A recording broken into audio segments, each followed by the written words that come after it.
Putin every day says, I want to settle the war, let's negotiate. And Zelensky has said, we're not going to negotiate. But Zelensky didn't start that way. I don't want to, belabor the history, but Russia was invaded 3 times through Ukraine. The last time Hitler killed 1 out of every 7 Russians. They don't want to have Ukraine join NATO. So when the wall came down in the Soviet Union, Europe, Gorbachev destroyed himself politically by doing something that was very, very courageous.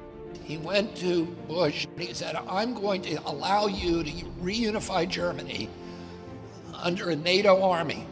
I'm going to remove 450,000 Soviet troops, but I want your commitment. After that, you will not move NATO 1 inch to the east. And we solemnly swore we wouldn't do it.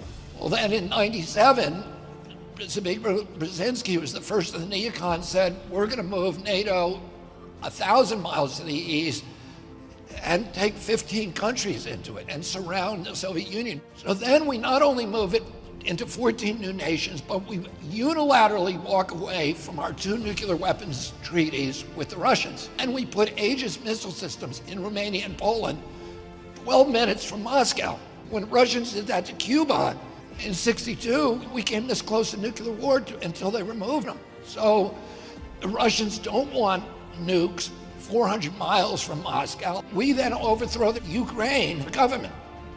In 2014, their elected government, and put in a Western sympathetic government. Russia then has to go into Crimea because they have a port. It's their only warm water port. And they know the new government that we just installed is going to invite the US Navy into their port. So Russia then went into Crimea without firing a shot because the people of Crimea are Russian. Then the new Ukrainian government we installed started killing ethnic Russians in Donbass and Lugansk, and they voted to leave and join Russia. Putin said, I don't want them. Let's give them protection and give them semi-autonomy and make an agreement to keep NATO out of Ukraine. That treaty was written by Germany, France, Russia, and England, the Minsk Accords. And the Ukrainian parliament, which is controlled by ultra-rightists, and that's a nice way of talking about them, refused to sign it. Zelensky runs in 2019. He's an actor. Why did he get elected with 70% of the vote? Because he promised to sign the Minsk Accords. He promised peace. He gets in there and he pivots.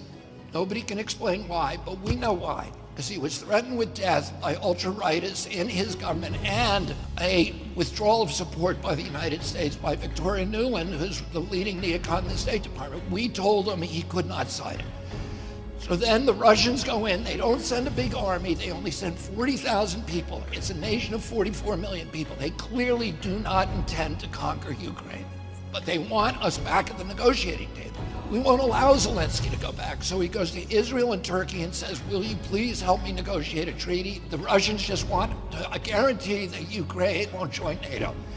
Zelensky signs the treaty, Putin's people sign the treaty, and Putin starts withdrawing the Russian troops in good faith. And what happens? Joe Biden sends Boris Johnson, the British Prime Minister, over to Ukraine in April and forces him to tear up the treaty. And since then, 450,000 kids have died who none of them should have died. For every 1 Russian that dies, 5 to 8 Ukrainians die, and they don't have any men left.